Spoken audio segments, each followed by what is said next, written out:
पवित्र श्रीमद् भागवत गीता, पवित्र चारों वेद, पवित्र कुरान शरीफ, पवित्र बाइबल, पवित्र गुरु ग्रंथ साहिब, पवित्र कबीर साहिब की वाणी में छुपे हुए गूढ़ रहस्य अर्थात तत्व को जानने के लिए कृपया अवश्य सुनिए जगत गुरु तत्वदर्शी संत रामपाल जी महाराज के मंगल प्रवचन। हमने इस राम नाम के जाप की टेंशन बनानी है। दिस इज शब्द सुरत अभ्यास, यू है शब्द सुरत प्रैक्टिस।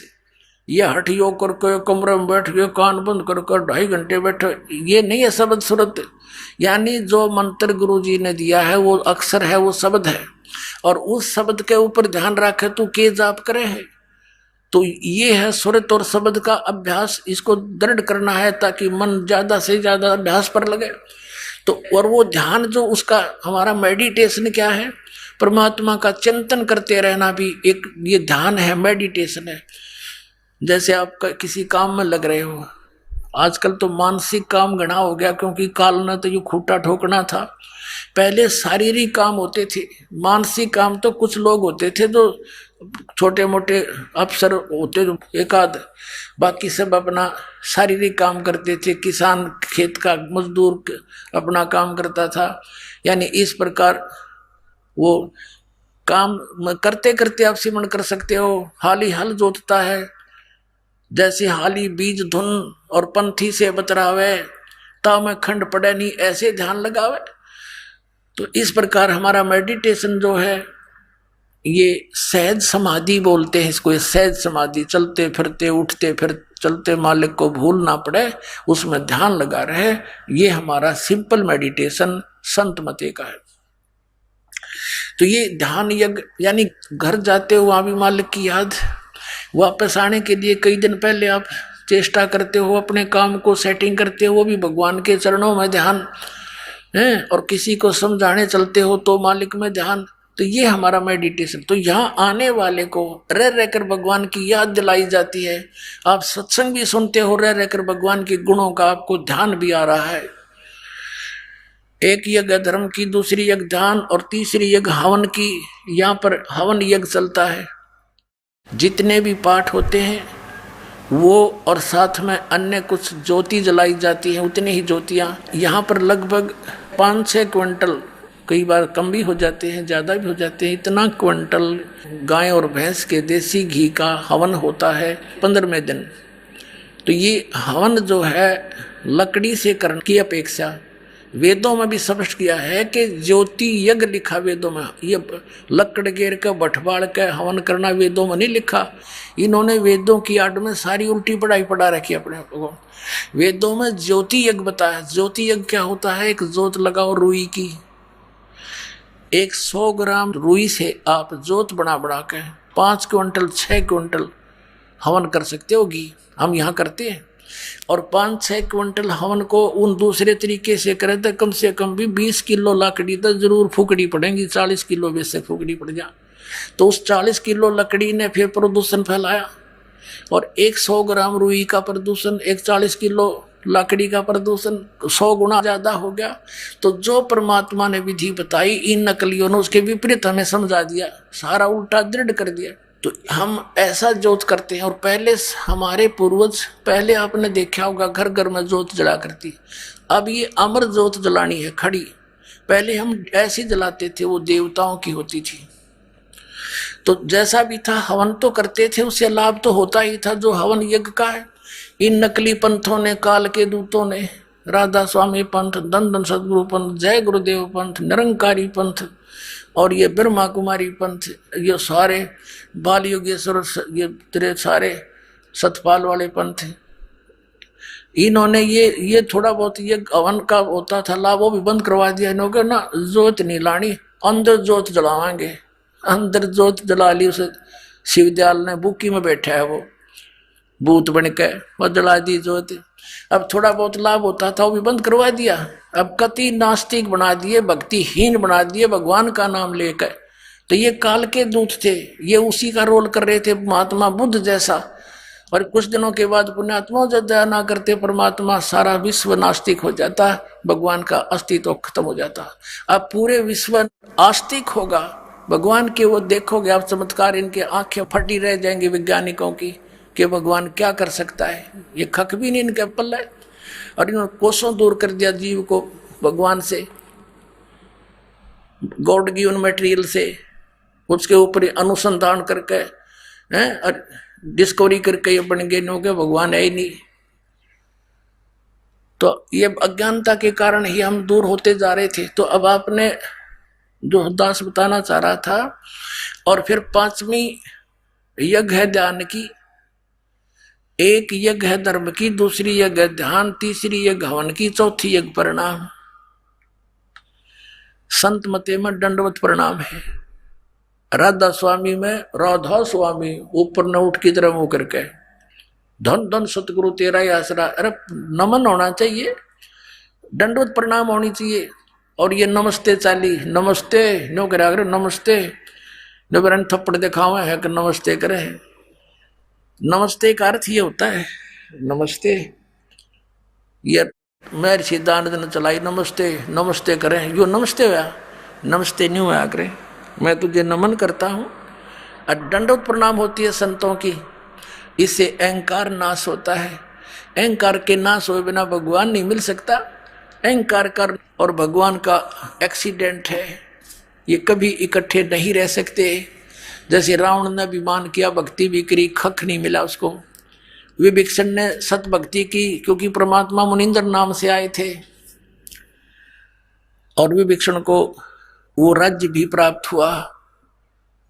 आधीन व्यक्ति को परमात्मा कहे, आधीन को मैं सब कुछ दे दूंगा, मोक्ष भी दूंगा, लेकिन हमने यहाँ की वस्तु तो चाहिए नहीं, हमें तो पीछा छुटवाना है। और चौथी यज्ञ प्रणाम, दंडवत प्रणाम करने से हमारा अहम खत्म होता है।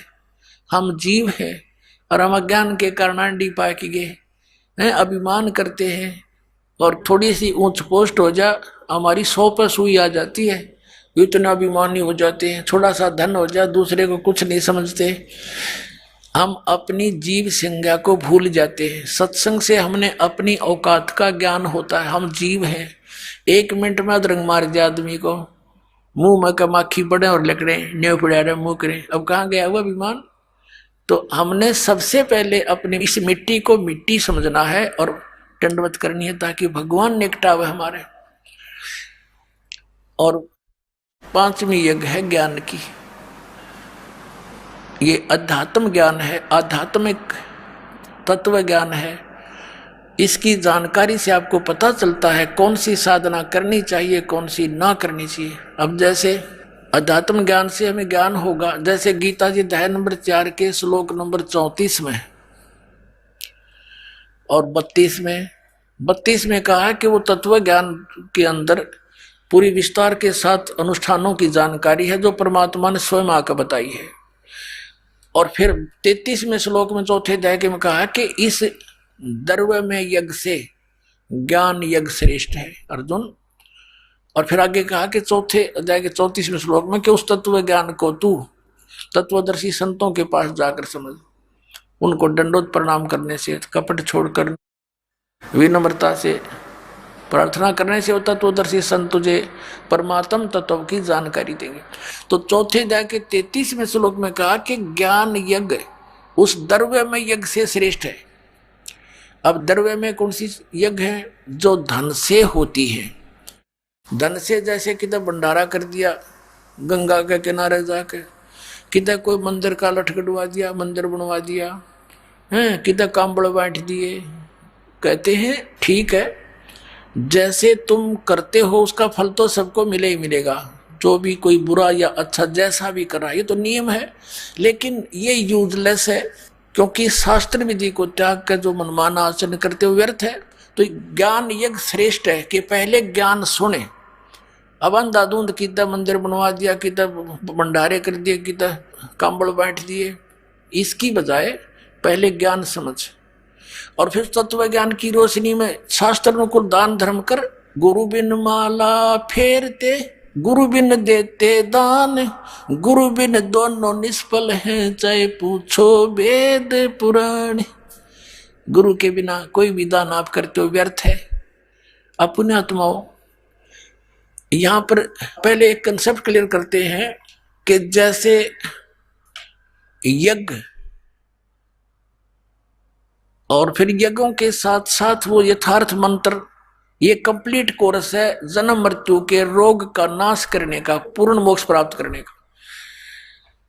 अब जैसे ये सही मंत्र मिले नहीं, 3 मंत्र का जाप जो 17वें अध्याय के 23वें श्लोक में गीता जी में कहा, ये बिल्कुल निष्कृष है। और फिर इसके साथ ऑप्शन भी छोड़ दिया कि तत्वदर्शी संत कंप्लीट कोर्स बताओगे, मैं नहीं जानता इसके विषय। जैसे कोई धार्मिक अनुष्ठान करते हैं, अब इन धार्मिक अनुष्ठानों से भी पूर्ण लाभ नहीं, क्योंकि ये तो केवल उस ग्लूकोज का कार्य करेंगे, और ग्लूकोज रोग नाश नहीं करता, वो केवल सपोर्ट देता है उस रोग नाश में, शरीर को पानी की पूर्ति करता है, यानी बहुत सहारा देता है। उसके साथ साथ फिर अन्य टैबलेट होती हैं रोग विशेष की, उनसे टैबलेटों से फिर नाश होगा। तो जैसे ये 500 यज्ञ तो समझो ग्लूकोज है, और ये यथार्थ मंत्र जो आपको दिए जाते हैं सभी, ये आपके कोई कैप्सूल है, कोई पीने की दवाई समझ लो, कोई टैबलेट है, इंजेक्शन है, ये सारा कंप्लीट कोर्स है। इससे आपका जन्म मृत्यु का रोग नाश होगा। अब पुण्यात्माओं, जो प्रसंग चल रहा है कि जो साधना ये अन्य पंथ बताते हैं, अन्य संत बताते रहे हैं, उनसे जीव को कोई लाभ नहीं हुआ, जिस कारण से वो अब नास्तिक होने जा रहे थे। और वो सोच रहे थे जैसे स्वाभाविक कोई पुण्य पिछले संस्कार के प्रारब्धवश किसी को लाभ हो रहा है, तो ये सोचता है कि इस गुरु जी से जो मैंने नाम लिया है मुझे इससे लाभ बहुत हो गया, और वो हो रहा था पहले ही। अपने आत्माओं, ये दास पहले हनुमान पुजारी था, बाबा श्याम जी भी परंपरागत अपने घर की पूजा थी, और भगवान विष्णु और कृष्ण पे तो कति डिवोटेड था, साथ में भगवान शंकर याद आगे, वो भी पूज्य होते थे। तो ये साधनाएं हम कर रहे थे, अपने मनमुखी पूजाएं, कोई जय हो हनुमान की, जय हो बजरंगबली की, 7 बार हनुमान चालीसा, मंगलवार का व्रत, ये हमारी पूजाएं थी। तो हमारे को बहुत सुख होता रहा, जैसे क्लास में उत्तीर्ण हो जाना, फिर नौकरी की प्राप्ति हुई, जेई की सर्विस, बड़ा खुशी मनाई, हमारे बाबा श्याम जी की जय हो, हनुमान जी की जय हो, सारे की जय, श्री कृष्ण जी की जय हो, विष्णु जी की जय हो, बड़ी दया करी। फिर पुत्र प्राप्ति हुई, पुत्री प्राप्त हुई, संतान हुई, तो बड़ी खुशी मनाई, भगवान ने बड़ी दया करी, ठीक ठाक बच्चे हो गए, फिर नौकरी मिल गई। तो हम ये सोचा करते इन भगवानों ने जो हम पूजा करते हैं इन्होंने दे दी, अब पता चला ये तो दे ही नहीं सकते कुछ भी, और ना ये पूजा थी जिससे हमें कुछ लाभ हो।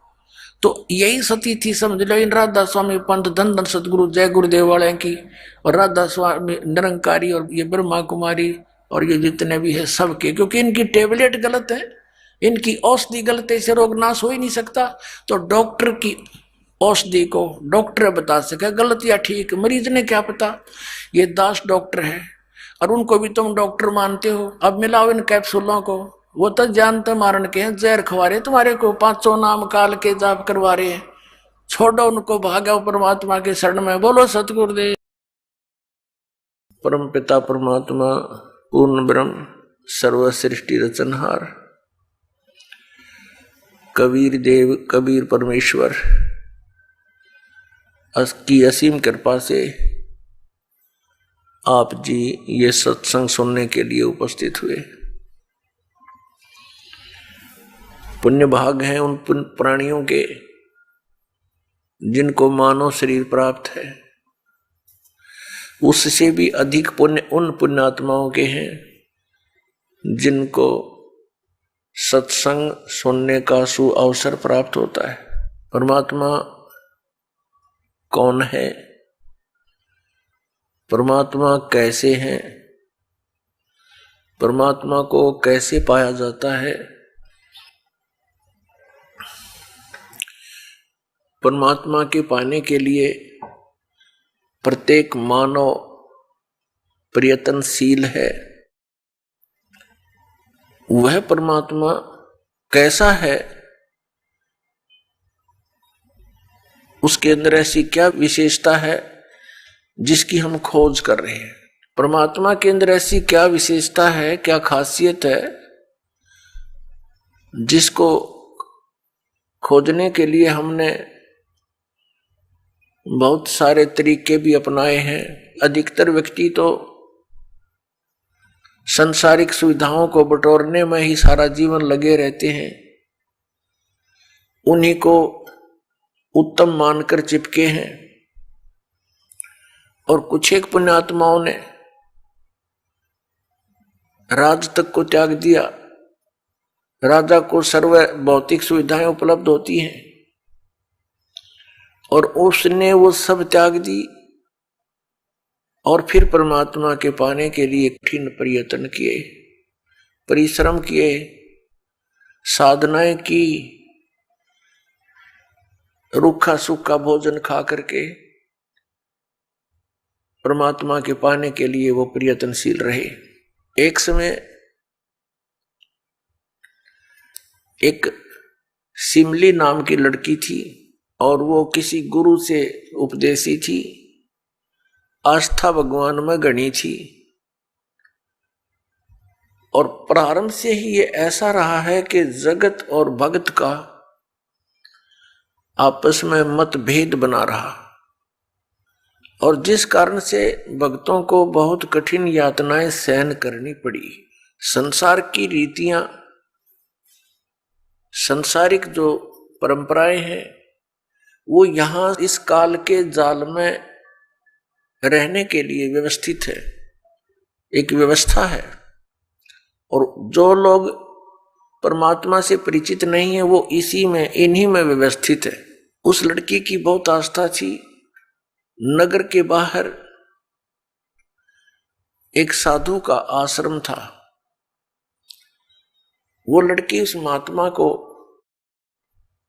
आहार करा के आती थी, उनकी सेवा भी करती थी और शाम के समय अपने घर आ जाती थी। कुल के लोगों ने, परिजनों ने बहुत कुछ प्रतिबंध लगाए लेकिन लड़की नहीं मानी। उस सिमली का एक भाई था, मंसूर नाम था उसका। उसको अन्य व्यक्तियों ने कहा कि आपकी बहन शाम के समय और गैर टाइम को वक्त जाती है संत के आश्रम में। देख ले भाई, इज्जत का सवाल है और पूरे नगर में चर्चा चलती है अपनी बहन को मनाकर। अब मंसूर ने सोचा भी पहले ये देख तो लूं, वास्तव में वहां उस आश्रम में ऐसा क्या है। इस दृष्टिकोण से जब उसकी बहन शाम के समय प्रतिदिन जाती थी साधु का भोजन लेकर, जिस दिन घर वाले भोजन नहीं देते थे तो वैसे जाती थी, उनकी सेवा कराती थी, कोई कपड़े धोआती थी, कुछ देर उनकी चरण दबा देती थी। अब मंसूर ने, भाई ने सोचा कि सीधा संत से बोलना अच्छा नहीं होता। साधु संत बड़े सहनशील होते हैं और सिद्धि युक्त होते हैं, अपराध के विषय में कुछ उठपटांग कहना हानिकारक हो सकता है। उसने क्या किया कि आश्रम के बाहर खड़ा हो गया और जैसी भी कच्ची पक्की कोई द्वार थी उसके अंदर कोई सुराख था। उस सुराख से वो देखने लगा, छोटा सा आश्रम था, को 100 गज का होगा, गणित करना 150 गज का, और उसमें एक झोंपड़ी डली हुई थी। संत जी बाहर बैठे थे, गर्मियों के दिन थे, चंद्रमा की रोशनी थी। तो उसने देखा कि लड़की ने जाके भोजन कराया महात्मा को, फिर बर्तन साफ किए, 1-2 कपड़ा धोआ, फिर महाराज जी के चरणों को दबाने लगी, सेवा करने लगी। तो क्या हुआ कि ऐसे उस महात्मा ने हाथ किया, आकाश से एक अमृत का प्याला आया, संत ने पिया, आधा उस बेटी को दिया। संत ने कहा कि बेटी, इसमें से थोड़ा सा एक नालायक व्यक्ति खड़ा है, उसके भी मार दे एक छींट। इस सुराख के अंदर से जा और उसके भी लगा दे, थोड़ी सी कल्याण हो जा। एक नालायक व्यक्ति खड़ा है। अब उसने जाकर के, लड़की ने आदेश पालन करना था, सुराख में से ऐसे कर दिया। उसने देखा कौन है, कैसे है, तो उसके भी जीभ पर वो थोड़ा सा अमृत की छींट लगी। एकदम उसके हृदय में एक विशेष प्रेरणा हुई कि मैं बहुत पापी हूं, मैं नीच हूं, और ऐसे पाक साफ महापुरुष के विषय में मेरे मन में दोष आया। रोता हुआ आश्रम के अंदर प्रवेश हुआ और कहा, महाराज, मुझ पापी का भी उद्धार हो सकता है। मैंने आपके बारे में बहुत गलत सोचा। उस संत ने कहा, बेटा, जब तक बोध नहीं होता, ज्ञान नहीं होता, तब तक प्राणी के ऐसे अपराध अक्षमा करने योग्य होते हैं। और बेटा, कोई जानबूझ कर करोगे, दीक्षा उपदेश लेने के बाद आपके मन में ऐसा संत के, गुरु के प्रति दोष आता है, तो फिर आप पाप के भागी भारी बन जाओगे। काफी देर सत्संग सुनाया। प्रतिदिन वो भक्त अपनी बहन के साथ दिल्ली आने लग गया। खूब सत्संग सुना, दोनों बहन भाई मिलकर सेवा करते थे। फिर क्या हुआ कि उसके हृदय में एक ऐसी प्रेरणा हुई, अनल हक। उस संत ने उसको एक मंत्र दे दिया, अनल हक, कि इसका जाप किया कर। अपने आत्माओं, पिछले पुण्यकर्मी प्राणी ही परमात्मा की खोज में लगते हैं।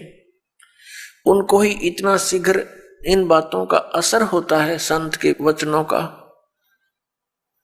तो महान पुण्यात्माओं में से एक था मंसूर, और संत की कृपा से उसके पिछले पुण्य स्टार्ट हो जाते हैं, उदय हो जाते हैं, और वो प्रेरित होकर के वो भक्ति प्रारंभ कर देता है। जैसे एक फॉर एग्जाम्पल, जैसे कोई कटोरी में घी डाल रखा है, उसमें एक ज्योति भी रखी है, और वो ज्योति जला रखी थी, बुझ गई, घी भी है उसके अंदर, बनी बनाई बाती भी उपलब्ध है। एक सीख लगाने की आवश्यकता है, वो जग जाएगी। तो जितने भी पुण्यकर्मी प्राणी हैं, जो भी साधु संत महापुरुषों के प्रवचन सुनते हैं, किसी भी संत के, चाहे उसने भक्ति मार्ग का कति ज्ञान नहीं, लेकिन भगवान की महिमा तो वो भी सुना ही देते हैं। तो उससे क्या होता है कि वह ज्योत जग जाती है। अब वह ज्योत तक जगगी, जब तक पूर्व जन्म का उसके अंदर घी है, यानी पुण्य है, तो जगेगी, प्रेरणा बनी रहेगी भगवान के पाने की। यदि आगे उसमें विधि, घी उसके पास नहीं है डालने के लिए, तो वो ज्योति भी जल जाएगी और घी भी समाप्त हो जाएगा, और सारा कटोरा व कटोरी काली हो जाएगी। तो पुण्यात्मा, उस अनल हक मंत्र के गुरु जी ने दे दिया, जो मंत्र देना था उसको। अनल हक का अर्थ होता है अहम ब्रह्मास्मि, मैं ही ब्रह्म हूं, मैं ही परमात्मा हूं। अनल हक, हालांकि ये कोई मंत्र वंत्र नहीं था, लेकिन उस मंसूर के अंदर वो पूर्व जन्म का घी और ज्योति रह रही थी, वह जगेगी। अब उस मंत्र से भविष्य में तो कोई लाभ उसको होना नहीं था, क्योंकि वो चार्जर ठीक नहीं था। पूर्व जन्म की बैटरी से उसमें इतना प्रभाव था, इतने पुण्यों से, कि उसने अनल हक कहना शुरू कर दिया कि मैं ही परमात्मा हूं। अब बोली आत्माओं, पुण्यात्माओं को जैसा भी गुरु ज्ञान देता है, वो तो दृढ़ होते हैं। गुरु जी ने 2 दूना 6 कह दिया, तो वो 6 ही बोलते रहेंगे। घरवाला कहेगा कोई उसको बताना चाहेगा वो नहीं मानेगा, कहता नहीं मेरे गुरुजी ने ऐसे ही बोला। तो अबोध बच्चे ऐसे ही होते। इस बात का ज्ञान पूरे मुसलमान धर्म में हुआ क्योंकि वो मुसलमान धर्म से संबंधित था, और मुसलमान धर्म ये मानता है कि जीव ब्रह्म नहीं हो सकता। वैसे तो जीव ब्रह्म हो ही नहीं सकता, ये तो अंडरस्टूड है। जीव तो ब्रह्म है ही नहीं, ब्रह्म अलग है, जीव अलग है। ब्रह्म मीन भगवान, जो जीव का भी उत्पत्ति करता है। लेकिन मुसलमान धर्म ये मानते हैं कि पृथ्वी पर परमात्मा नहीं आ सकता। वह तो सातवें आसमान में रहता है, सातवें स्वर्ग में। और कोई ये कहता है कि पृथ्वी पर परमात्मा है, वो दंड का अधिकारी है, वो भ्रमित कर रहा है, मुसलमान धर्म के विधान को बिगाड़ रहा है। इस कारण से मंसूर को बहुत बार समझाया, राजा तक बात गई, बहुत कुछ कहा लेकिन नहीं माना, अनल हक करता रहा। उसको कहा कि तू ऐसा मत बोल। अब साधु को तो कोई बोल नहीं सके था कि वो क्या मंत्र दे रहा है, लेकिन पब्लिक के अंदर जब बात आ जाती है तो वो अपना पूरा जोर शोर से विरोध करते हैं। अब क्या हुआ कि वो नहीं माना तो उसको चौराहे पर खड़ा कर दिया, बांध दिया उसको चौराहे पर। और फिर क्या कहा कि या तो तू अनल हक कहना छोड़ दे, नहीं तो तेरे पत्थर मारेंगे। उसने फिर कहा अनल हक, क्योंकि वो तो मदमस्त हो गया था, अलमस्त हो गया था। ऐसी स्थिति पूर्वजन्मों के पुण्यों से होती है, और भविष्य की भक्ति नहीं होती है तो वो नष्ट हो जाता है उस जीवन ऐसे पुण्यात्मा का। तो उसको सजा दी गई कि पूरे नगर के व्यक्ति इसको पत्थर मार मार के इसका वध करेंगे। ऐसी सजा दें ताकि और भी कोई ऐसी हिम्मत ना करे। तो सभी लाइन में आ रहे थे और पत्थर मार रहे थे, तू पापी है, पत्थर मार रहे थे, निकल जाते थे। अब उसकी बहन सिमली का भी नंबर आ गया। जब और पत्थर लगा रहे थे वो हंस रहा था, अनल हक अनल हक हंस रहा था। और जब उसकी बहन सिमली का नंबर आया वो भी लाइन में खड़ी थी। तो बहन ने सोचा पत्थर तो मैं नहीं मारूंगी, लेकिन लोक लाज में आके उसने फूल उठा लिया कि मैं फूल मार आऊंगी इसके। यहां ये लोग भी ना मेरा विरोध करेंगे और भाई का चोट भी ना लगेगी। उसने फूल मारा, फूल मारते ही वो रोने लग गया, बहुत बुरी तरह रोने लगा। तब सिमली ने कहा कि भाई लोग तेरे पत्थर मार रहे थे, उनके पत्थरों से नहीं रो रहा था, और तू मेरे फूलते रोने लग गया। अरे ये कोई चोट थोड़ी लगी तुझे? उसने कहा सिमली ये तो अनजान थे, इनका मुझे दुख नहीं था, तू तो परिचित थी मैं किसके ऊपर फिदा हो रहा हूं। और तेरा हाथ कैसे हो गया नालायक मेरी तरफ? तूने भगवान की तरफ हाथ कर दिया, मैं भगवान के लिए ड्यूटीड हूं, और तूने क्या समझा फिर ज्ञान को? न्यू रो रहा हूं, तेरा जीवन बर्बाद हो गया, तूने ज्ञान समझा नहीं बहन, तेरे फूल का मुझे इसलिए दर्द हुआ। तू तो परिचित थी इस बात में। उसके बाद नहीं मरा वो पत्थरों से, कहने लगा या तो कहना छोड़ दे अनल हक, नहीं तेरा हाथ काटेंगे। उसने कहा अनल हक, हाथ काट दिया। फिर कहा दूसरा हाथ काटेंगे या बंद कर दे, अनल हक। तेरी गर्दन काटेंगे, बंद कर दे, अनल हक, काट दिया। अब उसको गाड़ा नहीं, मुसलमान धर्म में नीचे दफनाते हैं जमीन में, उसको सवा कर दिया काफिर समझकर कि काफिर जलाए जाते हैं, उनकी सोच है। और उस राख को जल में फेंक दिया कि इसका नामो निशान मिट जा दरिया में। कहते हैं वो राख भी, ऐस भी, वो बबूत भी अनल हक अनल हक अनल हक करती जा रही है। और 1000 मंसूर बनकर गलियों में घूम रहे हैं। सबने दरवाजे बंद कर लिए, टट्टी पेशाब निकल गया, लोगों का घबरा गए, ये क्या हो गया, भगवान का भगत था, ऐसा हो कर दिया इसके साथ। तो पुण्यात्माओं, अब ये ज्ञान है, तत्व ज्ञान है, इसको बहुत गहराई से समझना है, इससे कई कंसेप्ट क्लियर होंगे। अब प्रसंग तो चला है कि जिस परमात्मा के पाने के लिए और जिस लोक में जाने के लिए महापुरुषों ने ऐसी कुर्बानियां दी, तो कैसा है वो भगवान, कैसा होगा वो देश, ये अंडरस्टूड है। दूसरी बात ये है इसके अंदर कि कोई ये सोचे कि अनल हक मंत्र से उसमें या शक्ति आ गई थी, नहीं।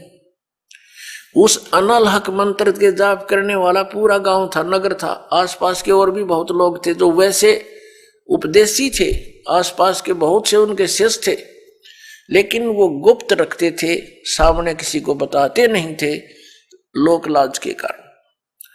तो कहने का भाव ये है कि उस एक मंसूर के अंदर ये क्यों काम कर गया और सिमली में नहीं कराया उसने। ये पिछले ही पुण्य से होते हैं पूर्ण हंस मुराद, ये पूर्व जन्म के संस्कार थे, उस मंत्र का इसमें कोई योगदान नहीं था। अब प्रसंग जो चल रहा है उसी पर हम थोड़ा सा डिस्कस करते हैं कि जिस परमात्मा के लिए इतनी कुछ कुर्बानियां संत महात्माओं ने की, तो वो कैसा है भगवान, ये तो अंडरस्टूड है कि वो कितना सुखदाई होगा, और वहां जाने के बाद प्राणी को कैसा सुख होगा।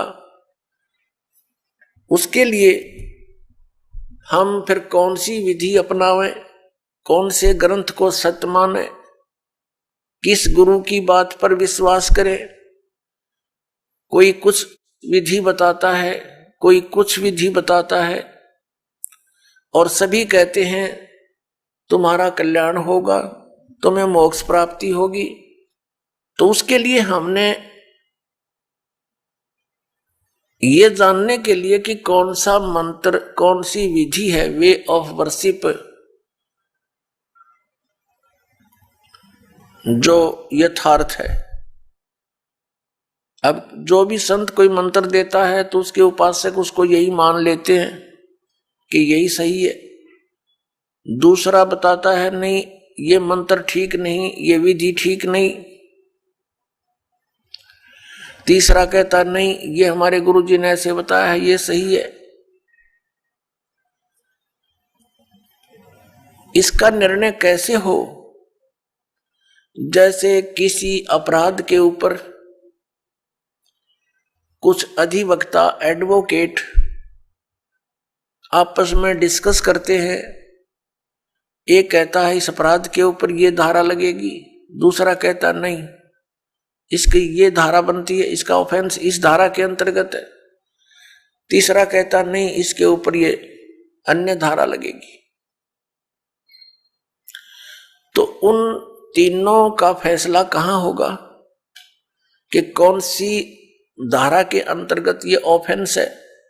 वो संविधान के अंदर देखा जाएगा, और संविधान के अंदर जो लिखा है वो फाइनल है, वो धारा उसी के अंतर्गत वो ऑफेंस है, तो उसके ऊपर वही धारा होगी, उसी के आधार पर उस पर कार्रवाई कोर्ट में होगी, वो सही है।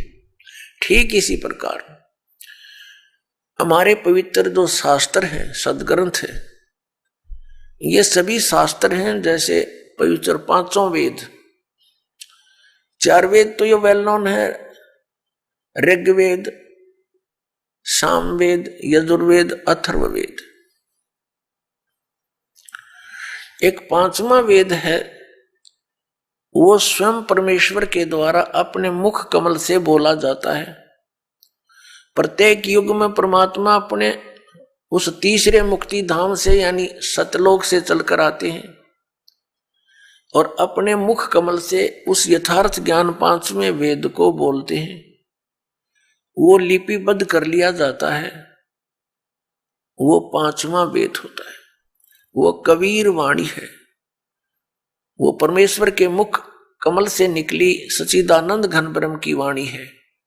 गीता जी अध्याय नंबर 4 के श्लोक नंबर 32 में गीता ज्ञानदाता कहता है कि अर्जुन, जो विधि साधनाएं आपने गीता अध्याय नंबर 25 के श्लोक 31 तक सुनी, कोई कैसी साधना करता है, कोई हठ योग करता है, कोई स्वाध्याय ही करता रहता है, कोई अन्य देवताओं की पूजा करता है, कोई कठिन घोर तप करता है, कोई अहिंसावादी है जैसे मुख पर पट्टी बांध कर नंगे पैरों घूमना, कोई केवल योग अभ्यास हठ योग करके समाधिस्थ होने की चेष्टा करता है, कोई प्राण अपान की क्रियाएं करता रहता है, कोई श्वासों को बाहर निकलते अंदर जाते देखता रहता है। इस प्रकार से सभी साधक अपनी अपनी साधनाओं को वो पाप नाश करने वाली जानते हैं, मोक्षदायक मानते हैं। यदि वो इनको गलत मान ले तो इनको छोड़ दे, क्योंकि भिन्न भिन्न साधनाएं और सभी कर रहे हैं और पाना एक परमात्मा को, तो ऐसा कभी नहीं हो सकता। उस परमात्मा के पाने की एक ही विधि है जो हमारे सदग्रंथों में विद्यमान है। तो उसके बाद बताया है कि ये सभी इस प्रकार के यज्ञ यानी धार्मिक अनुष्ठानों की जानकारी विस्तार के साथ ये चौथे अध्याय के 32वें श्लोक में श्रीमद् भगवत गीता जी में लिखा है कि इस प्रकार के धार्मिक यज्ञों की जानकारी, यज्ञ माने धार्मिक अनुष्ठानों की जानकारी सच्चिदानंद घन ब्रह्म यानी ब्रह्मणे मुखे सच्चिदानंद घन ब्रह्म की वाणी में विस्तार के साथ कही गई है। और उसको जानने के उपरांत फिर तू सभी कर्म बंधन से मुक्त हो जाएगा। चौथे अध्याय के 34वें श्लोक में कहा कि वो तत्व ज्ञान जो परमात्मा ने अपने मुख कमल से बोला है वो तत्व ज्ञान है। उस तत्व ज्ञान को तू तत्वदर्शी संतों के पास जाकर समझ। वो तत्वदर्शी संत तुझे उस परमात्म तत्व का ज्ञान कराएंगे। इससे एक तो ये सिद्ध हो गया कि गीता ज्ञानदाता कंप्लीट नॉलेज, स्पिरिचुअल नॉलेज नहीं रखता। उसने ऑप्शन छोड़ दिया कि वो यथार्थ ज्ञान उस परमात्म तत्व का 18वें अध्याय के 62वें श्लोक में गीता ज्ञानदाता जिस अन्य परमात्मा की शरण में जाने को कह रहा है उसकी जानकारी कहते हैं उस तत्वदर्शी संतों के पास जाकर समझ, वो बताएंगे। गीता ज्ञानदाता नहीं जानता। तो वहां क्या बताया है कि वो सच्चिदानंद घन ब्रह्म की वाणी वो सूक्ष्म वेद है। यहां गीतानुवाद कर्ताओं ने चौथे अध्याय के 32वें श्लोक में अनर्थ कर दिया।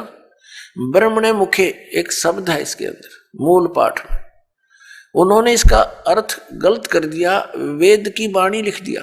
नहीं, वेद ज्ञान तो गीता ज्ञानदाता बोल ही रहा है। जिनको तुम वेद मानते हो, चारों वेदों का एक सारांश है ये श्रीमद् भगवत गीता। कोड वर्डों में है, अधिकतर संक्षेप में है। तो वो तो बोल ही रहा है, वो खुद कह रहा है कि 5वां जो वेद है उसके अंदर वो लिपिबद्ध है, वो तत्व ज्ञान है। उसको तत्वदर्शी संतों के पास जाकर समझ और फिर जैसा वो बताएं ऐसे कर। तो पुण्यात्मा, हमारे सदग्रंथ कौन से हैं जो परमात्मा का विधान है और जिन पर हम विश्वास करेंगे और करना चाहिए। हमारे सदग्रंथ यानी शास्त्र कहो, सदशास्त्र कहो, ये कौन कौन से हैं? पवित्र 5 वेद, 4 वेद तो अंडरस्टूड है, 5वां ही आपको बता दिया सूक्ष्म वेद। और श्रीमद् भगवत गीता इन 4 वेदों का सारांश है और 5वें का इसमें हिंट दिया है। ये तो है गॉड गिवन स्पिरिचुअल नॉलेज, परमात्मा दत्त, प्रभु दत्त है ये, ब्रह्म दत्त है ये। और फिर 18 पुराण ये अध्यात्म ज्ञान को समझने के लिए सहयोगी हैं। और इनके अंदर जो वे ऑफ वर्शिप लिखी है, यदि वो वेदों से मिलती है, श्रीमद् भगवत गीता से मिलती है तो वो तो सही है, उतना तो वेदों और गीता वाला ही ज्ञान है। बाकी उस वेद, उस पुराण के वक्ता के घर का है, उसका अपना अनुभव है। अब उसका अनुभव वेदों और गीता से नहीं मिलता तो हमें मान्य नहीं है, हमें स्वीकार्य नहीं है। क्योंकि पुराण कौन है, पुराण क्या है? ये श्री ब्रह्मा जी ने बोला ज्ञान है। ये 4 वेद, ऋग्वेद, सामवेद, यजुर्वेद, अथर्ववेद, ये 4 वेद ब्रह्म ने अपने पुत्र रजगुण ब्रह्मा जी को दिए थे। और ये 5 वेद, ये सूक्ष्म वेद सहित ये 5 वेद पूर्ण परमात्मा ने, सत्य पुरुष ने, परम अक्षर ब्रह्म ने इस ब्रह्म के अंदर, ज्योति निरंजन के अंदर फीड कर दिए थे। और उसमें टाइम फिक्स कर दिया था कि इतने समय के उपरांत ये सब तय इसकी श्वासों से बाहर आएंगे। जैसे कोई मादा है, गाय भैंस है, वो नए दूध होती है, गर्भ धारण करती है, समय आने पर बच्चा ऑटोमेटिकली बाहर आ जाता है। तो ऐसी सतिथि परमात्मा ने, पूर्ण ब्रह्म ने हमारे लिए की थी कि ये बच्चे भगवान को भूल ना जाएं, परमात्मा की भक्ति करेंगे इन वेदों अनुसार तो इनको बहुत लाभ होगा, इन पर आपत्तियां नहीं आएंगी, कष्ट नहीं आएंगे। ये गलती से काल के साथ चले गए हैं। वो 5 वेद जब इसकी श्वासों के द्वारा, ब्रह्म के श्वासों के द्वारा निकले तो इसने उनमें देखा कैसा ज्ञान है भगवान ने दिया है। तो उसने वेदों को पढ़ा तो 5वां वेद था, उसमें सारांश था, 4 वेदों का निष्कर्ष था और पूर्ण परमात्मा की जानकारी और उसकी वे ऑफ वर्शिप, पूजा की विधि भी लिखी थी। वो घबरा गया कि इन प्राणियों को जो मेरे अंतर्गत आगे हैं, इनको यदि पूर्ण परमात्मा का और वहां के सुख का ज्ञान हो गया तो ये सब भाग जाएंगी ऐसी साधना करके। इसलिए इसने उस 5वें वेद को नष्ट कर दिया। 4 वेद दे दिए जिनमें गोलमोल ज्ञान है। गोलमोल का अर्थ क्या है, भावार्थ क्या है कि इसमें महिमा तो है परम अक्षर ब्रह्म की और केवल पूजा की विधि है ब्रह्म तक की। जैसे यजुर्वेद अध्याय नंबर 40 के मंत्र नंबर 15 में लिखा है कि ओम कर्तु समर किलबे समर कर्तुम समर। ओम नाम का जाप काम करते करते सिमरण करो, विशेष कसक के साथ सिमरण करो, श्रद्धा के साथ, पूरी आस्था के साथ, और मनुष्य जीवन का मूल कार्य जानकर ओम नाम का स्मरण करो। ये ओम नाम ब्रह्म का और महिमा इसमें बता रखी है। परम अक्षर ब्रह्म है जिसकी पूजा से पूर्ण मोक्ष होता है, उसके ऐसे चिन्ह हैं, वो ऐसी लीला करता है। अपने आत्मा दास के सत्संग में मुख्य तौर पर 3 ब्रह्म होते हैं, 3 ब्रह्म यानी 3 प्रभु, 3 पुरुष। एक सरब्रह्म, एक अक्षर ब्रह्म, एक परम अक्षर ब्रह्म। दूसरे शब्दों में एक सरपुरुष, एक अक्षर पुरुष और एक परम अक्षर पुरुष। तीसरे शब्दों में ईश्वर, परमेश्वर। ये 3 मुख्य प्रभु हैं। मुख्य तो वैसे एक है, लेकिन हमारे सदग्रंथों में जो विशेष ज्ञान दिया है इन तीनों के विषय में। और इसके पश्चात 3 प्रभु और माने हैं, रजगुण श्री ब्रह्मा जी, सतगुण श्री विष्णु जी और तमगुण श्री शंकर जी, और आदि शक्ति प्रकृति देवी ये दुर्गा है। इनके बाद फिर बहुत से देवता हैं जो भगवान की भक्ति करके ही कुछ उन्होंने अपने टायर में हवा भर ली, यानी परमात्मा की कुछ भक्ति संग्रहित करके और वो कुछ सिद्धि युक्त हो करके अन्य प्राणियों से श्रेष्ठ बने दिखाई देते हैं, वो भी देवता है। आइए अब हम उन श्रद्धालुओं के अनुभव जानते हैं जो जगत गुरु तत्वदर्शी संत रामपाल जी महाराज जी से दीक्षा प्राप्त कर चुके हैं तथा उनके द्वारा बताए गए भक्ति मार्ग पर चल रहे हैं। नमस्कार सर। नमस्कार सर। क्या नाम है सर आपका? सर मेरा नाम मांगे रामदास है। कहाँ से आए हैं आप? सर मैं जिला सहारनपुर उत्तर प्रदेश से आया हूँ। सर संत रामपाल जी महाराज से आपने नाम दीक्षा कब ली? सर मैं संत रामपाल जी महाराज से नाम दीक्षा 11 जून 2014 को ली। सर संत रामपाल जी महाराज से नाम दीक्षा लेने से पहले आप कोई भक्ति साधना भी करते होंगे? जी सर। सर मैं जो हिंदू धर्म के अनुसार परंपरागत पूजाएं होती थी, देवी मंदिर पर जाना या और अन्य साधनाएं, और एक गुरु भी बना रखे थे सर, जो जिनका नाम संतोष जी महाराज था, जो नागा बाबा थे हरिद्वार के। उनके द्वारा बताई गई वो महामृत्युंजय पाठ का जाप करवाते थे और यज्ञ करते थे, और वो कहते थे कि जो यज्ञ हम करवा रहे हैं इनसे आपके घर में कोई 7 पीढ़ी तक भी अकाल मृत्यु नहीं हो सकती। तो सर उनके द्वारा बताई गई साधना करने से 2009 में मेरी माताजी का करंट लगने से अकाल मृत्यु हो गई, और मैं इसके बारे में उनसे बात करी कि महाराज जी ये ऐसे ऐसे क्यों हुआ। तो उन्होंने मतलब इधर उधर की बात बताई, लेकिन कोई स्पष्ट जवाब नहीं दिया। तो सर 2009 में संतोष जी महाराज से मतलब मन हट गया मेरा, और फिर देवी देवताओं की भक्ति फिर भी हम करते रहते थे। हमारे यहाँ शाकुंभरी देवी है, वहाँ पर तो पहले से भी जाते रहते थे और फिर भी जाते रहते थे। लेकिन और मैं 2 बार अमरनाथ यात्रा भी गया हूँ सर, जो बहुत ही कठिन पहाड़ी और दुर्गम रास्ता है, लेकिन वहाँ भी गया हूँ मैं। और सर मतलब वहाँ भी जाते जाते मेरा मन फिर भी लगता नहीं था, क्योंकि मैं देखा एक काली मंदिर है देहरादून रोड पे, वहाँ पे जाते हुए एक हमारे यहाँ से एक ट्रॉली जा रही थी, नज़दीकी गांव है, उसमें ट्रॉली पलटने से 9 व्यक्तियों की मृत्यु हो गई। तो मुझे लगता था यार देवी देवताओं पे भी जो जा रहे हैं वहाँ भक्ति कर रहे हैं, फिर भी उनके साथ ऐसा हो रहा, तो यहाँ भगवान नहीं है, क्योंकि अगर भगवान हो तो उनकी रक्षा होनी चाहिए।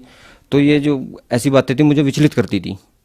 जैसे आपने बताया कि आप देवी देवताओं की भक्ति करते थे, संतोष जी महाराज की भी भक्ति की, वहां से आपका मन हटा तो दोबारा देवी देवताओं की भक्ति करने लगे। आप अमरनाथ की यात्रा के लिए भी गए। इसके बाद आप संत रामपाल जी महाराज की शरण में आए। तो संत रामपाल जी महाराज का आपको कैसे पता लगा? सर संत रामपाल जी महाराज के बारे में तो सबसे पहले मुझे 2006 में पता चला था। मैं आर्मी में नौकरी करता था, और मैं अंबाला से हरियाणा रोडवेज में चंडीगढ़ के लिए मतलब बैठा। तो जब मैं पिछली सीट वहाँ पर खाली थी तो मैं पिछली सीट पर बैठ गया। तो मेरे पास ही कुछ दूरी बस चलने के बाद एक कंडक्टर और एक आदमी और आकर के बैठे। 28 जुलाई की बात है, 2006 की है। तो वो आपस में चर्चा कर रहे थे। तो मेरे मन में भी ऐसा हो रहा था कि मुझे भी एक बार तो कम से कम जाकर देखना चाहिए संत रामपाल जी महाराज के, कि आखिर है क्या। मैं प्रसाद खाऊंगा नहीं कि कोई वो जादू ना कर दे कोई। तो फिर मैं उनसे जब वो चर्चा करते तो मैं पूछ लिया कि भाई ये संत रामपाल जी आखिर हैं कौन, क्योंकि हमने सुना नहीं कभी उनके बारे में।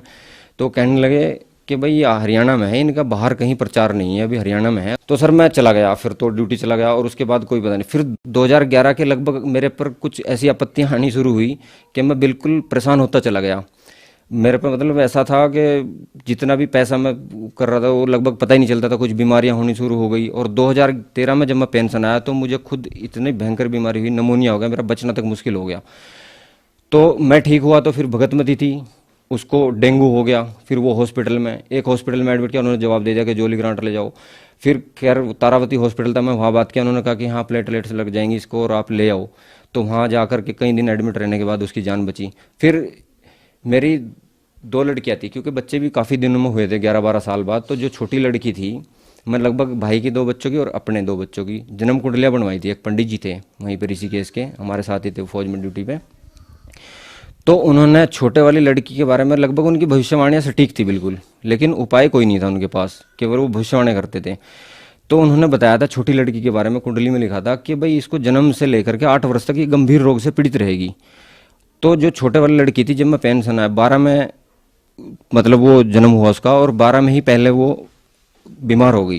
पहले उसको बुखार आया, बुखार आने के बाद कुछ समझ में आया, गांव से दवाई दिलाई तो कोई नहीं हुआ, पैरासीटामोल सिरप भी दिया था और भी दिया था। तो उनको रात को इतने तेज बुखार था कि उसको दौरा पड़ गया, और दौरे में हाथ पैर मुड़ गए उसके। और कुछ देर बाद मतलब जब होश आई उसको, तो हम, लेकिन बुखार फिर भी नहीं टूटा उसका। तो अगले दिन हम डॉक्टर स्वर्ण जी थे सहारनपुर में, वहाँ लेकर गए, डॉक्टर साहब को बात बताई, उन्होंने कहा कि भाई पहली बार हुआ है ऐसा दौरा पड़ा? मैं कहा जी हाँ पहली बार हुआ है। तो उन्होंने कहा कि भाई ये बहुत गंभीर समस्या है इसको, और आप ऐसा करना, उन्होंने दवाई लिखता हूँ और ये गोली जो है वो मुझे दिखाना, और ये गोली एक बताई कि ये हमेशा साथ में रखना, कि दोबारा ऐसा नहीं होना चाहिए, कुछ भी हो सकता है नहीं तो। मैं कहा जी ठीक है। फिर उसका बुखार फिर भी ना टूटा, तो अगले दिन हम गए तो उन्होंने कहा एडमिट करना पड़ेगा। एडमिट किया, लगभग 4-5 दिन एडमिट रही, तो उसको जब नॉर्मल हुआ कुछ तो घर ले आए हम। फिर कुछ दिन के बाद 2013 में फिर भर्ती हुई वो। 2013 में इतनी सीरियस हालत हो गई कि 5 दिन तक बुखार नहीं उतरा उसका। और 5 दिन बाद जब संडे का दिन था तो डॉक्टर सवनजीत ने कहा कि भाई मैं परेशान हूँ और इसको समझ में कुछ नहीं आ रहा, टेस्ट भी करा लिया, सब कुछ करा लिया, एक्सरे करा लिया, अल्ट्रासाउंड, तो ये कुछ नहीं आ रहा। तो उन्होंने कहा कि भाई इसको जो बीमारी है ये 9 साल तक रहेगी, और पंडित जी ने कहा था कि भाई इसको 8 साल तक गंभीर रोग से पीड़ित रहेगी। और डॉक्टर साहब कह रहे कि तो साइंस और आध्यात्मिक लगभग दोनों ही एक बात कह रहे। और लगभग ये बात 2013 तो हो गया, फिर दवाई चलती रही उसकी। तो फिर मुझे पता चला 2014 में, हमारे एक रिश्तेदार है अश्विनी कुमार, तो उन्होंने संत रामपाल जी महाराज से नाम दीक्षा ले ली, और मुझे पता चला कि भाई उन्होंने संत रामपाल जी से नाम दीक्षा ली है। तो मैं उनको फ़ोन पे ही बताया कि यार आप कहाँ चक्कर में पड़ गए, ऐसे संतों के चक्कर में पड़ते, सत्संग सब बकवास है, ऐसे नहीं करा, इनके चक्कर में नहीं पड़ना चाहिए। तो उन्होंने मुझे कहा कि अब आपने ज्ञान नहीं सुना, पहले उनका ज्ञान सुनना है एक बार। तो मैं उनको ये जवाब दिया कि मैं उनकी पुस्तक पढ़ रखी हूँ ज्ञान गंगा, मतलब मैं झूठ बोल रहा है ऐसे ही, क्योंकि मैं पुस्तक पढ़ी भी नहीं थी, सिर्फ 1-2 पेज पलट कर ही देखा था। तो मैं कहा मैं कुछ नहीं देखना है, मैं नहीं इन्हीं संतों के चक्कर में आता हूँ। तो बात हो गई। फिर मैं जब उनकी दुकान पे आया तो वो 4 भगत थे, लगभग आपस में ही दुकान में रहते थे वो। उन्होंने चारों नहीं, लगभग 1-1.5 महीना पहले ही नाम लिया था। तो मेरे पास आए, उन्होंने कहा कि भाई साहब आप संत रामपाल जी महाराज का ज्ञान सुनो। तो मैं कहा मैं इनके चक्कर में नहीं आता, मुझे नहीं बताना है। तो उन्होंने काफ़ी देर तक मैं बहस करी उनके साथ में, उन्होंने मुझे समझाया। फिर वो इतना तो नहीं बता पाए, लेकिन उन्होंने मुझे सिर्फ इतना कहा कि हाथ जोड़े ऐसे, और वो कहने लगे कि भाई साहब हम तो आपके भले के लिए कह रहे थे, और आपकी जैसी मर्जी हो वैसा करो, लेकिन एक बार ज्ञान सुन लो संत रामपाल जी का। तो वो ऐसे बोल करके हाथ जोड़ के चले गए। तो मुझे दुख सा हुआ थोड़ा, यार ये मेरे भले के लिए कह रहे थे और मुझे ऐसा नहीं करना चाहिए था, इनके साथ दुर्व्यवहार नहीं करना चाहिए था, कम से कम एक बार देखूँ तो सही। तो मैं ऐसे करते करते उनके अपने अश्विनी भगत जी के घर चला गया शाम को। तो शाम को सत्संग आ रहा था संत रामपाल जी महाराज का, तो उन्होंने कहा कि सत्संग देख लो। मैंने कहा चलो भाई। तो लगभग उस टाइम ज़्यादा हो गया था, 15-20 मिनट का ही सत्संग बजा था। तो उस दिन ज्ञान चर्चा आ रही थी, सतपाल जी महाराज हरिद्वार वाले जो हंसा देश वाले हैं, और वीएस संत रामपाल जी महाराज। तो सतपाल जी महाराज से वो चर्चा सिर्फ 15 मिनट की मुझे सुनने को मिली। सतपाल जी महाराज से पूछा मीडिया वालों ने कि महाराज जी परमात्मा साकार है निराकार? तो सतपाल जी महाराज ने बताया कि परमात्मा निराकार है, उसको देखा नहीं जा सकता, केवल प्रकाश ही दिखाई देता है, परमात्मा दिखाई नहीं देता है। तो फिर संत रामपाल जी महाराज से पूछा कि महाराज जी ये बताइए कि परमात्मा साकार है निराकार? तो संत रामपाल जी महाराज ने परमात्मा साकार बताया, मनुष्य सदृश, और उसका नाम कबीर बताया। और उसके लिए उन्होंने इतने प्रमाण दिखाए वो 15 मिनट में कि तभी मुझे यकीन हो गया कि भाई इस धरती पर गुरु हैं तो संत रामपाल जी महाराज और भगवान है तो कबीर साहब है। तो वो कबीर साहब की वाणी मेरे याद आई कि गुरु गोविंद दो खड़े काके लागू पाए, और बलिहारी गुरु अपना जिन गोविंद दियो बताए। तो मैं समझ लिया कि भाई मैं अब संत रामपाल जी महाराज से नाम देख चलूँगा। फिर भी मैं वहाँ उनको नहीं बताया, क्योंकि मेरे अंदर एक अहंकार सा था कि इन्होंने मुझे बताया, तो मैं ऐसा समझता रहा कि नहीं अभी नहीं कहूँगा मैं इनको, मुझे नाम लेना है। और मैं वहाँ से कहा कि भाई मुझे एक किताब दे दो, ये ज्ञान गंगा थी उनके पास। तो उन्होंने कहा कि ठीक आप ले जाओ।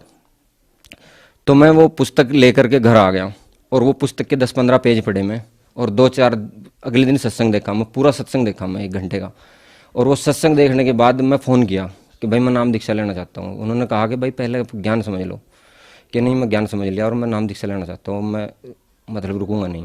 तो उन्होंने कहा ठीक है, हम कबीर प्रगट दिवस पर 11 जून को सत्संग में जाएंगे बरवाड़ा, और तब आप हमारे साथ चलना।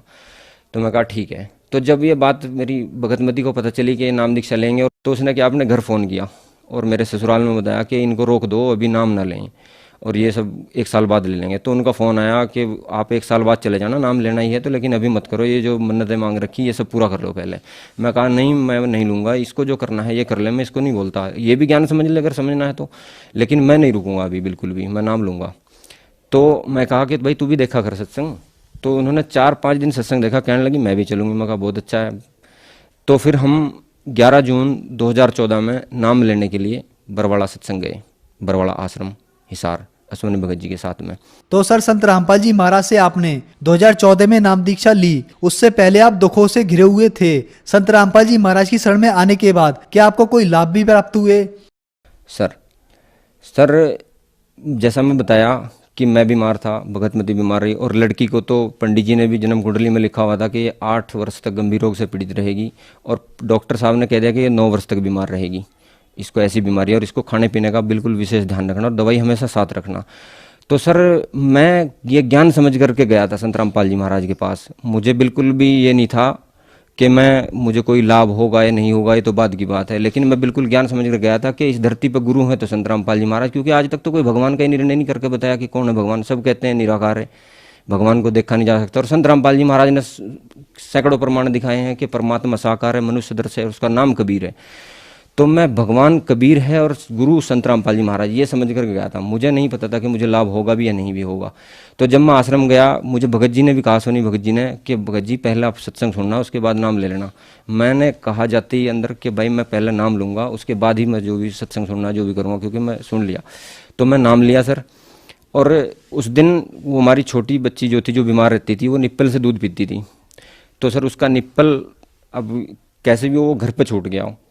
तो जब हम वहाँ गए तो हमने वहाँ आश्रम में सब कुछ मिलता था, भंडारा भी, दूध भी। तो दूध में गिलास में लेकर आया, उसको दूध पिलाने के लिए गिलास में, लेकिन उसने पिया नहीं, वो रोती रही, भूखी रोती रही। भंडारे में लेकर, भंडारा नहीं किया, कुछ नहीं खाया, रोती रही। तो सर 11 जून को पहला दिन था सत्संग का, पाठ प्रकाश हुआ था, और वहाँ पर प्रसाद बना था, हलवा प्रसाद। वो देसी घी में होता है, और घी भी उसमें से इतना होता है कि हाथों से नीचे निकलता रहता है। तो सर मैं जहाँ हलवा प्रसाद बट रहा था, वहाँ गोद में ले गए उस बच्ची को, उधर गया तो बच्ची हाथ से ऐसे ऐसे करने लगी हलवे की तरफ। तो सर मैंने हलवा ले लिया वो, और उसको खिलाया, तो वो खाने लगी। अब मैं ये था कि उसकी पसलियाँ तो चली रही थी, क्योंकि हमेशा उसका सांस चलता रहता था ऐसे। तो उसने हलवा छक के खाया, और खाने के बाद थोड़ी देर बाद उसको पानी पीना ही था, पानी पिलाया। तो अब मुझे ये मतलब ऐसा लगा, मैं भगत जी को भी कहा, सुनी भगत जी को, कि भगत जी सुबह गाड़ी जल्दी चलना ले करके, और सुबह दिखाएंगे, और मैं फ़ोन कर दूंगा उस लड़के को, क्योंकि मैं नंबर रखता था वहाँ का, कि नाम लिखवा दूंगा, और इसको तबीयत बिगड़ जाएगी क्योंकि हलवा खा लिया इसने अब। और मुझे बिल्कुल नहीं पता था कि अब क्या होगा, मुझे ये था कि अब तबीयत इसकी और बिगड़ने वाली है। लेकिन सर वो हलवा प्रसाद खाने के बाद और पानी पीने के बाद वो लड़की बिल्कुल ठीक हो गई।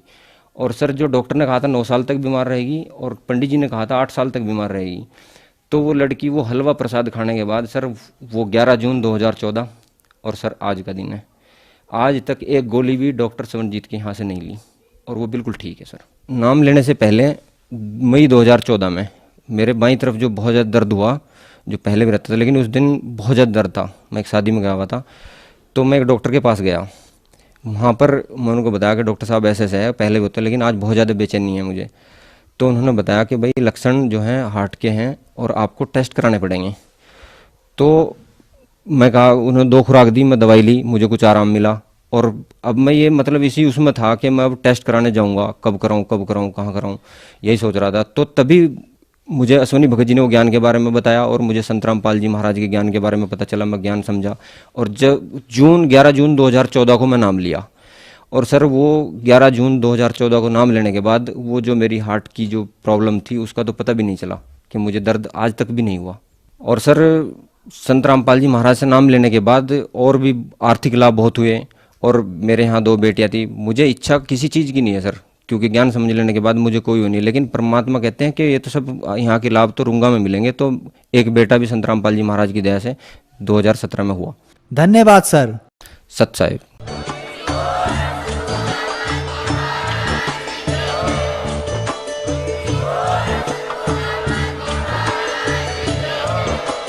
आप सुन रहे थे जगत गुरु तत्वदर्शी संत रामपाल जी महाराज जी के मंगल प्रवचन। अधिक जानकारी के लिए विजिट कीजिए हमारी वेबसाइट www.jagatgururampalji.org। संत रामपाल जी महाराज जी के शुभ आशीर्वाद से पूरे विश्व भर में 500 से भी ज्यादा नाम दीक्षा केंद्र हैं, जिन पर संत रामपाल जी महाराज जी द्वारा ऑनलाइन निशुल्क नाम दीक्षा दी जा रही है। अपने नजदीकी नाम दीक्षा केंद्र का पता करने के लिए संपर्क करें 8222880541।